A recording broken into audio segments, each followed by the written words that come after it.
guys, I looked at another rig today, Jewel 2.0, maybe.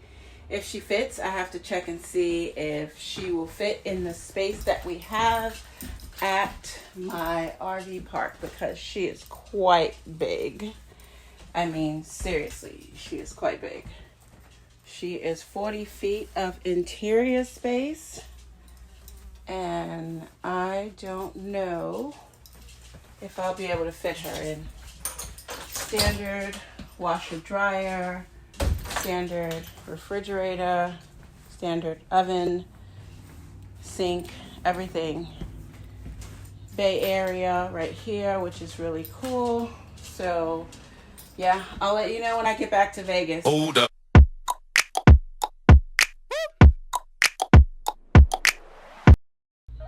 Okay guys, don't be distracted by the ugly duckling that Dream was when we first met. She wasn't Dream yet. She had really good bones. She was in great condition. I mean, solid all the way around. But she was just very dated. The cabinetry, the flooring, the ugly sink and mirror in the bathroom, the shower. I hated the shower door. It was noisy, and it also just felt really cramped in there. And you'll see all the updates coming up. I just wanted to give you guys a quick look, a full tour, walkthrough of what she looked like when we first met. I do have a full-size washer and dryer. All of the appliances in Dream are full-size appliances.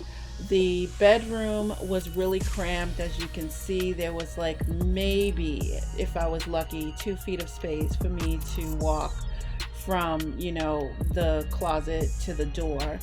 I ended up pushing the bed around the other direction, and it's still a queen size. It just goes the other way. And on the walk back, as you can see, she's a really big girl. But yeah, all that furniture had to go. I asked them not to even keep the couch in there when she was being delivered, but just take it out. But the bay windows is definitely my favorite. I did a lot of investigating. I checked everything. So going forward, this is something that I want you guys to always look for. Leaks, you want to check the connections where water is going to be. I didn't like that the cabinet jutted out for no apparent reason. It just made no sense. There was a lot of wasted space under there, and obviously you'll be able to see what I ended up doing with that space. Ivan and I did a great job revamping this kitchen. The other thing that I want you guys to pay attention to is around doorways and windows, and make sure everything is sealed properly. When you are walking through, move furniture out of your way and walk barefoot. And I mean that, like, you can have your socks, but don't have shoes on when you're walking, to check for soft spots. I got messed up in Jewel with that one, so now I learned my lesson. I took pictures and measurements of everything, since I knew that she wasn't going to be in my possession for a while, but I wanted to get started on the design part and ordering things that I needed so they'd be there. I went outside and checked underneath. You want to look for, again, water spots, rust, hanging cords that shouldn't be hanging there. Don't get discouraged by dirt and dust and things like that, because they can be washed away. But you really want to check and see underneath the structure for any cracks or bends or rust, things that shouldn't be there. I am not a professional, and it is a good idea to hire someone, but I have had some experience with this, and Dream was built like a brick shit house. I ended up going on the roof, and yeah, it was dirty, but again, it's dust. We're in the desert, so The roof was solid. She had some patches, but she was in great condition. Here's her floor plan. Dream is a 40-foot park model tiny house. He's here. Wow.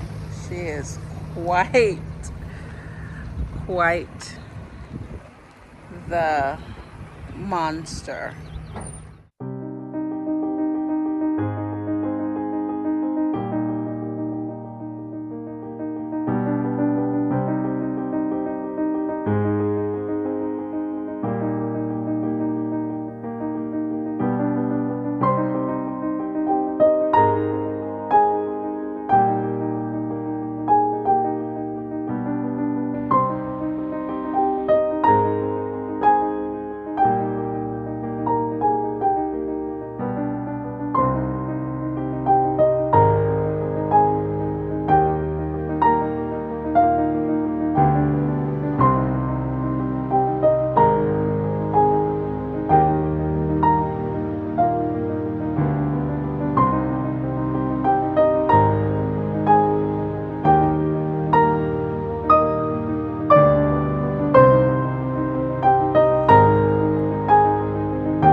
I know a lot of you are probably wondering why I would go through all of that and then turn around and sell her. Well, it's what I do.